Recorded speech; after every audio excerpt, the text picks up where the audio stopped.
ഓം നമഃശിവായ. ജ്യോതിഷ രത്നം ചാനലിലേക്ക് ഏവർക്കും സ്വാഗതം. ഈ വീഡിയോയിൽ ഗ്രഹനിലയിലെ 6-ാം ഭാവവുമായി ബന്ധപ്പെട്ട വിഷയങ്ങളാണ് പരിശോധിക്കപ്പെടുന്നത്.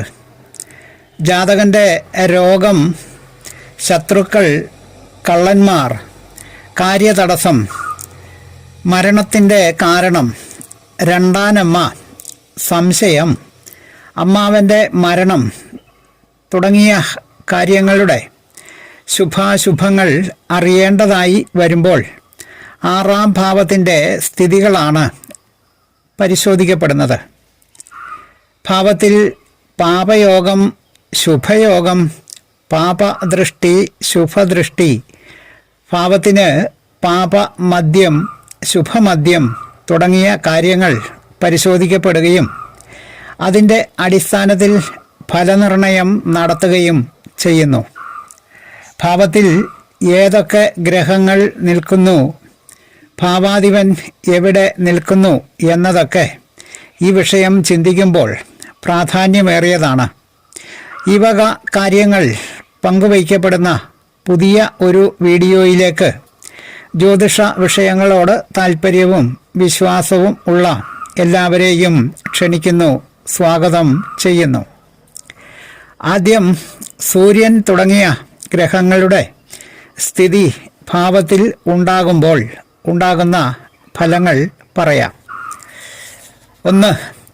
6-ാം ഭാവത്തിൽ സൂര്യൻ നിൽക്കുന്നു എങ്കിൽ ജാതകൻ അഭിമാനിയും ശൂരനും നല്ല പ്രതാപമുള്ളവനും സർക്കാർ പോലും ആദരിക്കുന്നവനും ആയിരിക്കും. 6-ാം ഭാവത്തിൽ ചന്ദ്രൻ ബലവാനായി നിൽക്കുന്നു എങ്കിൽ ജാതകൻ ശത്രുക്കളെ ജയിക്കുന്നവനും ദീർഘായുസ്സുള്ളവനും സുഖഭോഗങ്ങളോട് താൽപ്പര്യമുള്ളവനും ആയിരിക്കും. എന്നാൽ ചന്ദ്രൻ ബലഹീനനാണ് എങ്കിൽ ജാതകൻ നിത്യരോഗിയും ശരീരം ശോഷിക്കുന്നവനും ക്ഷയം മുതലായ രോഗങ്ങൾ അടിമപ്പെടുന്നവനും പല കഷ്ടതകളും അനുഭവിക്കുന്നവനും ആയിരിക്കും. അടുത്തത് ചൊവ്വ 6-ാം ഭാവത്തിൽ ബലവാനായി നിൽക്കുന്നു എങ്കിൽ ജാതകൻ അധികാരത്തിൽ ശോഭിക്കുന്നവനും സൈനിക സേനകളിലെ പ്രധാനിയും ശത്രുക്കളെ ജയിക്കുന്നവനും ആയിരിക്കുന്നതാണ്. എന്നാൽ ചൊവ്വ ബലഹീനനായിരിക്കുമ്പോൾ ജാതകൻ കൊള്ളരുതാത്തവനും ദൈന്യതയുള്ളവനും കേസുകളിലും മറ്റും തോൽക്കുന്നവനും ആയിരിക്കും. അടുത്തത് ബുധൻ 6-ാം ഭാവത്തിൽ നിൽക്കുമ്പോൾ ഉണ്ടാകുന്ന ഫലങ്ങളാണ്. ജാതകൻ നല്ല വിദ്യാസമ്പന്നനും നല്ല പണ്ഡിതനും കടമില്ലാത്തവനും ആയിരിക്കും. അടുത്തത് 6-ാം ഭാവത്തിൽ ഗുരു നിൽക്കുമ്പോൾ ജാതകൻ ശത്രുക്കളെ ജയിക്കുന്നവനും കടവും കഷ്ടപ്പാടുകളും കുറഞ്ഞിരിക്കുന്നവനും ഏർപ്പെടുന്ന എല്ലാ കാര്യങ്ങളിലും വിജയിക്കുന്നവനും ആയിരിക്കും. അടുത്തത് 6-ാം ഭാവത്തിൽ ശുക്രൻ നിൽക്കുമ്പോൾ ജാതകന് അപവാദങ്ങൾ ഉണ്ടാകുകയും സ്ത്രീകളാൽ നിന്ദിക്കപ്പെടുകയും മൂത്രാശയ രോഗങ്ങൾ ബാധിക്കുകയും ശത്രുക്കളെ ജയിക്കുന്നവനും കടവും കഷ്ടപ്പാടും കുറയുന്നവനും ഏർപ്പെടുന്ന കാര്യത്തിലെല്ലാം വിജയങ്ങളും ഉണ്ടാകുന്നതാണ്. അടുത്തത് 6-ാം ഭാവത്തിൽ ശനി നിൽക്കുന്നു എങ്കിൽ ജാതകന് ഐശ്വര്യമുണ്ടാവുകയും ദീർഘായുസ്സുണ്ടാകുകയും ധനികനായിരിക്കുകയും രോഗം, കടക്കെണി ഇവയ്ക്ക് വിധേയനാകുന്നവനും പെട്ടെന്ന് തന്നെ അവയിൽ നിന്ന് മോചനവും ഉണ്ടാകുന്നവനും അമിതമായി ഭക്ഷണം കഴിക്കുന്ന ശീലം ഉള്ളവനും ആയിരിക്കും.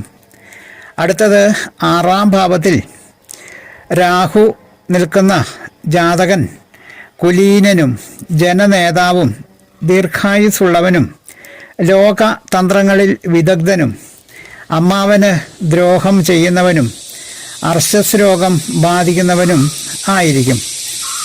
അടുത്തത് കേതു 6-ാം ഭാവത്തിൽ നിൽക്കുമ്പോൾ ജാതകൻ നല്ല പ്രസിദ്ധിയുള്ളവനും നല്ല പത്നി ഗുണം ഉള്ളവനും സൽസന്താനങ്ങളുള്ളവനും ജനമധ്യത്തിൽ ശോഭിക്കുന്നവനും ആയിരിക്കും. അടുത്തത് ജാതകൻ്റെ 6-ാം ഭാവത്തിൽ ഗുളികൻ നിൽക്കുന്നു എങ്കിൽ ജാതകൻ ശത്രുക്കളെ ജയിക്കുകയും നല്ല ശൂരനായിരിക്കുകയും ആത്മനിന്ദകനും സൽസന്താനങ്ങൾ ഉള്ളവനും ആയിരിക്കും. അടുത്തത് 6-ാം ഭാവാധിപൻ ലഗ്നഭാവം മുതൽ 12 ഭാവങ്ങളിൽ നിൽക്കുമ്പോൾ ഉണ്ടാകുന്ന ഫലങ്ങളാണ് ചുവടെ പറയുന്നത്. ആദ്യമായി 6-ാം ഭാവാധിപൻ ലഗ്നത്തിൽ, അതായത് 1-ാം ഭാവത്തിൽ നിൽക്കുമ്പോൾ ജാതകൻ നിത്യ രോഗിയും ശത്രുക്കളാൽ പീഡിപ്പിക്കപ്പെടുന്നവനും കടക്കാരുടെ ശല്യങ്ങൾ ഉള്ളവനും ആയിരിക്കും. 6-ാം ഭാവാധിപൻ 2-ാം ഭാവത്തിൽ നിൽക്കുമ്പോൾ സാഹസികതയുള്ളവനും സ്വന്തം കർമ്മത്തിൽ എപ്പോഴും വ്യാപൃതനായിരിക്കുന്നവനും നല്ല കീർത്തിയും പ്രഭാവവും ഉള്ളവനും നല്ല സംഭാഷണ ചാതുര്യമുള്ളവനും ആയിരിക്കും. അടുത്തത് 6-ാം ഭാവാധിപൻ 3-ാം ഭാവത്തിൽ നിൽക്കുമ്പോൾ ജാതകന് ഏഷണി പറയുക, കോപശീലം, വെറുപ്പ് എന്നിവ ഉണ്ടായിരിക്കും.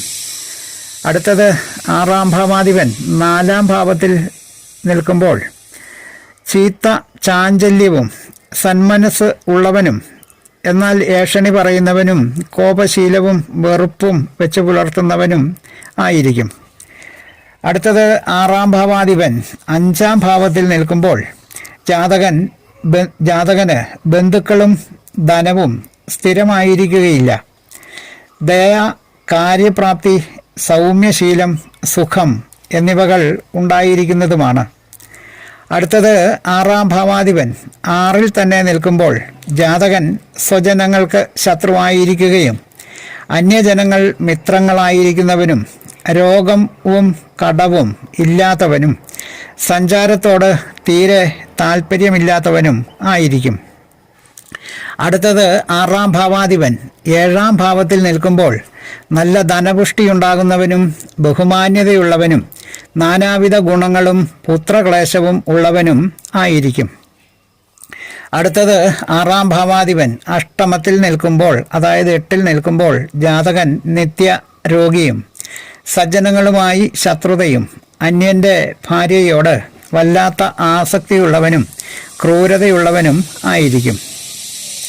അടുത്തത് 6-ാം ഭാവാധിപൻ 9-ാം ഭാവത്തിൽ നിൽക്കുമ്പോൾ ജാതകൻ ഭാഗ്യ നിർഭാഗ്യങ്ങൾ മാറി മാറി വരുന്നവനും കല്ല്, പാറ, മരം, വിറക് തുടങ്ങിയ സാധനങ്ങളുടെ ക്രയവിക്രയം കൊണ്ട് ഉപജീവനം നടത്തുന്നവനും ആയിരിക്കും. അടുത്തത് 6-ാം ഭാവാധിപൻ 10-ാം ഭാവത്തിൽ നിൽക്കുമ്പോൾ ജാതകൻ നല്ല സാഹസികനും സ്വകർമ്മ നിഷ്ഠ ഉള്ളവനും കീർത്തിയുള്ളവനും പ്രഭാവവും സംഭാഷണ ചാതുര്യവും ഉള്ളവനും ആയിരിക്കും. അടുത്തത് 6-ാം ഭാവാധിപൻ 11-ൽ നിൽക്കുമ്പോൾ ജാതകൻ നല്ല ധനപുഷ്ടിയുള്ളവനും ബഹുമാന്യതയുള്ളവനും പുത്രക്ലേശം അനുഭവിക്കുന്നവനും നാനാ ഗുണങ്ങൾ ഉള്ളവനും ആയിരിക്കും. അടുത്തത് 6-ാം ഭാവാധിപൻ 12-ാം ഭാവത്തിൽ നിൽക്കുമ്പോൾ ജാതകൻ നിത്യരോഗിയും സജ്ജനങ്ങളുമായി ശത്രുത ഉള്ളവനും അന്യൻ്റെ ഭാര്യയോട് ആസക്തിയുള്ളവനും ക്രൂരത കാണിക്കുന്നവനും ആയിരിക്കും. 6-ാം ഭാവവുമായി ബന്ധപ്പെട്ട വിഷയങ്ങൾ പങ്കുവച്ച വീഡിയോ ശ്രദ്ധിച്ച എല്ലാവർക്കും നന്ദി, നമസ്കാരം. തലക്കുറി, ജാതകം, വിവാഹ പൊരുത്തം, മുഹൂർത്തം, പ്രശ്നം തുടങ്ങിയ ജ്യോതിഷ സംബന്ധ സേവനങ്ങൾ 9625232894 എന്ന ഫോൺ നമ്പറിലോ വാട്സപ്പിലോ ബന്ധപ്പെടാവുന്നതാണ്. സ്നേഹപൂർവ്വം മോഹനൻ ജ്യോത്സ്യർ, ജ്യോതിഷ ആചാര്യ. ഓം നമഃ ശിവായ.